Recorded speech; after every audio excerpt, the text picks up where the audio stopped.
When the crowds in Dubrovnik get to be too much and you need an escape, I have some suggestions.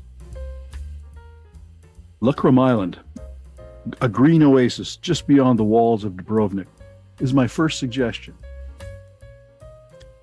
Ferry leaves Dubrovnik's old harbor several times a day for Lokrum Island. The trip to the island takes only 15 minutes, and you're in a different world. This place has an interesting history.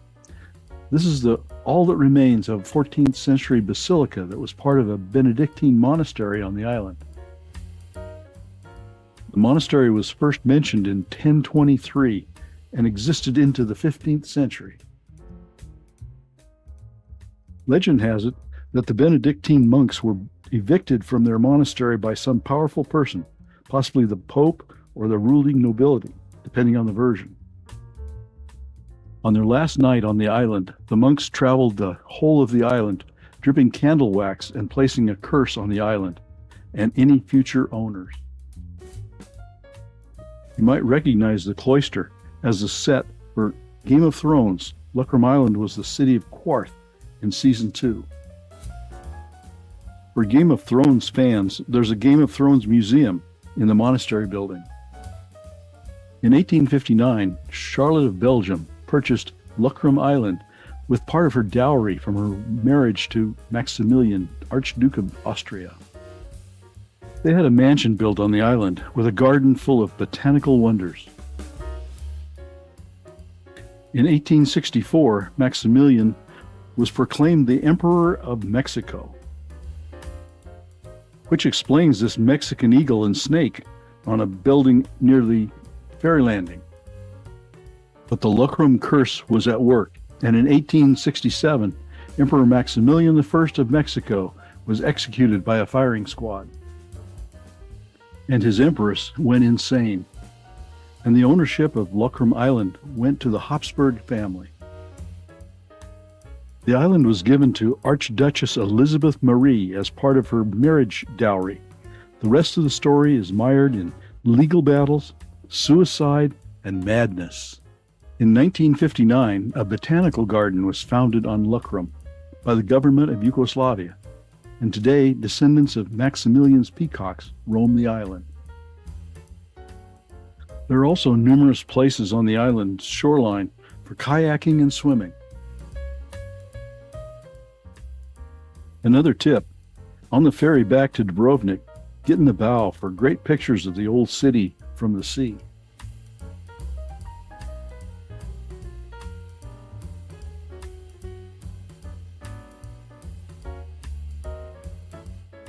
My next suggestion for the travel-weary is a day trip to Cavtat, 9 miles south of Dubrovnik. The original city was founded by Greek settlers from Corinth in the 6th century BCE under the name Epidaurus. The city changed its name to Epidaurus when it came under Roman rule in 228 BCE. The city was destroyed by Avars and Slavs in the 7th century CE. Refugees from the city fled to a nearby island and founded what is now Dubrovnik. Cavtat is now a popular tourist destination. In 2023, it was named the most popular honeymoon destination in Europe. After making a loop through the forested Peninsula Park, we explore the town. Cavtat proudly claims her native son, Vlaho Vukovic, a painter. We duck into the Church of Our Lady of the Snow. This lunette was painted by Vlaho Vukovic in 1909. On top of the hill, overlooking the town, is a mausoleum decorated by the ubiquitous sculptor Ivan Mestrovic. Not far from Cavtat, near the Dubrovnik airport, is my third suggestion for something different to do. We're going to learn how to make peka. We're in what looks and feels like an old tavern. In one corner is an open hearth and the peka, or bell, that gives the dish its name. Our chef gets the fire going on the hearth. Next, he puts us to work chopping the vegetables.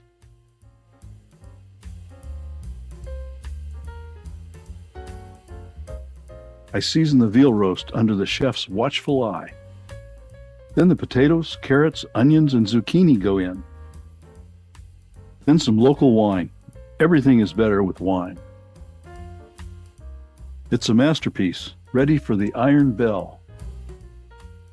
The coals are pushed aside, and the veal and vegetables are set on the hot bricks of the hearth, and the pekka or iron bell goes on. Then the coals are scattered around and over the pekka. As you might guess, pekka is not fast food, so we have time to explore Islatishta Bakachivo, or Grandma's Picnic. It's time for some rakia. There's a lot to choose from, all homemade aperitifs with a variety of fruits and herbs.